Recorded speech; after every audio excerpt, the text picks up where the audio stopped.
Hello YouTube. Bane666 here.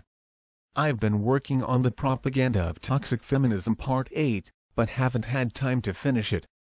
But I find myself having to make this quick video after reading a comment to the propaganda of toxic feminism part 4 by a YouTuber named Lego Daleks. It reads, "All the richest and most powerful people in the world are white men, but they are also the most oppressed group in the world. Hashtag, poor little white men." Unfortunately, this is the type of faulty argument used all too often by idiots, so I thought I would spend a few minutes pulling it apart. So Lego Daleks is under the impression that all the richest and most powerful people in the world are not only white, but also male. For example, Lego Daleks thinks that William Bettencourt, worth $37 billion, is a male. And that Christy Walton, worth over $36 billion, has a penis. And that Li Ka-shing, worth over $34 billion, is really a white dude. And that Alice Walton, worth $34 billion, is really a guy. And that Mukesh Ambani, worth over $22 billion, is actually a Caucasian. And that Li Shaoqi, worth over $21 billion, is secretly a white guy. And that Prince Awali bin Talal Al Saud, worth over $21 billion, is your typical white guy. And that Louis Che-woo, worth over $19 billion, is just another white dude. And that Jacqueline Mars, worth over $19 billion, clearly has a slong. And that Gina Reinhardt, worth over $18 billion, is really a man. And that Suzanne Clatton, worth over $17 billion, is obviously just a man in drag. And that Abigail Johnson, worth over $17 billion, couldn't possibly be female. And that Masayoshi Son, worth over $17 billion, is really a white dude. And that Tadashi Ienai, worth over $16 billion, is secretly Caucasian. And that Dilip Shangvi, worth over $16 billion, just has a suntan, because in reality he is a very pale white dude. And that Ann Cox Chambers, worth over $15 billion, is really a guy. And that Lorraine Powell Jobs, worth over $15 billion, has a penis. And that Wang Jianlin, worth over $15 billion, is a white dude. And that Lakshmi Mittal, worth over $15 billion, is a pale white guy. And that Robin Lee, worth over $15 billion, is yet another rich white dude. And that Azim Premji, worth $15 billion, is clearly Caucasian. And that Chang Yutung, worth over $14 billion, is as white as they come. And that Thomas and Raymond Kwok, worth over $14 billion, are obviously two white dudes. And that Mohammed Alamoudi, worth over $14 billion, is yet another white guy.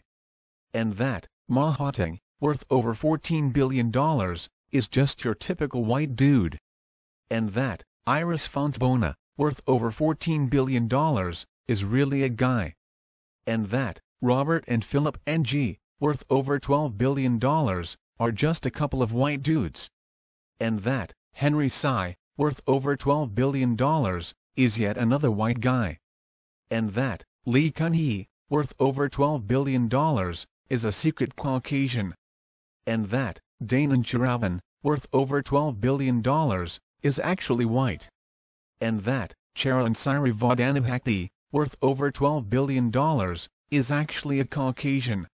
And that Song King-hoo, worth over $12 billion, is yet another rich white dude. And that Ananda Krishnan, worth over $12 billion, is clearly a white guy. So how exactly can someone like Lego Daleks make such an obviously fallacious statement as, all the richest and most powerful people in the world are white men? Well, if I was a social justice warrior type, and used their type of logic, I guess I could accuse Lego Daleks of being a misogynist, and a racist, for obviously being blind to successful women, and non-whites. But I don't believe that's the case. I think willful ignorance and ideological poisoning are far better explanations. After all, you would have to be pretty stupid or possibly living in a cave somewhere, not to realize the economic might of Asia in recent times. Not to mention the Middle East. I'm assuming Lego Daleks has heard of a substance called oil. But I tell you what, let's ignore the evidence I have just presented, and play devil's advocate for a moment. Let's assume for the moment, that Lego Daleks is in fact 100% correct, and that all the richest and most powerful people in the world are white men. If this was the case, would it be a valid argument? If the richest people in the world were less than 1% of the white male population, would it be fair then to judge the other 99+% equally? Does the microscopic percentage of rich white guys somehow make the lives of homeless men, or even your average Joe, somehow easier? Simply because they are rich white men? Do all men's rights issues suddenly disappear, because less than 1% of the white male population are billionaires? It doesn't seem to have lowered the male suicide rate, or the male homeless numbers, or fathers losing their kids in custody disputes, or male infant genital mutilation. It's ludicrous to assume that just because an incredibly small percentage of the male population are rich, that somehow the lives of all men everywhere are without pain or suffering. When a moron like Lego Daleks makes a statement like, all the richest and most powerful people in the world are white men, but they are also the most oppressed group in the world. What he or she is actually saying is, because some white men are rich, then all men are rich. That there is no distinction between the small percentage at the top, and the vast percentage at the bottom.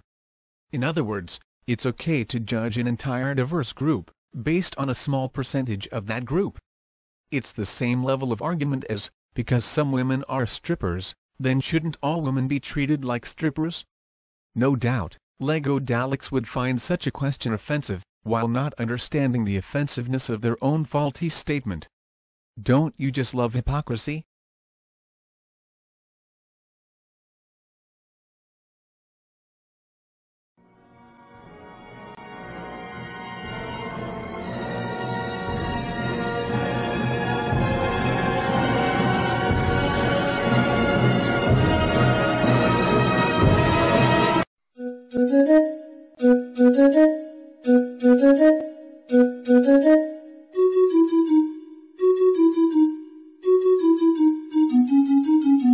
How much is a penny? How much is a nickel? How much is a dime? How much is a quarter? A penny is one, a nickel is five, a dime is 10, and a quarter is 25. How much is a penny? How much is a nickel? How much is a dime? How much is a quarter? A penny is one, a nickel is five, a dime is 10, and a quarter is 25. How much is a penny? How much is a penny? A penny is 1 cent, only 1 cent, yeah, only 1 cent. A penny equals up to only 1 cent. Okay, okay. What about a nickel? How much is a nickel? A nickel is 5 cents, only 5 cents, yeah, only 5 cents. A nickel equals up to only 5 cents. Okay, okay. How much is a penny? How much is a nickel? How much is a dime? How much is a quarter? A penny is one, a nickel is five, a dime is 10, and a quarter is 25. How much is a penny? How much is a nickel? How much is a dime? How much is a quarter? A penny is one, a nickel is five, a dime is 10, and a quarter is 25. How much is a dime? How much is a dime? A dime is 10 cents, only 10 cents, only 10 cents. A dime equals up to only 10 cents. Now do you have that? How much is a quarter? How much is a quarter? A quarter equals up to 25 cents. Yeah, 25 cents, only 25 cents. A quarter equals up to 25 cents. Okay. How much is a penny? How much is a nickel? How much is a dime? How much is a quarter? A penny is one, a nickel is five, a dime is 10, and a quarter is 25.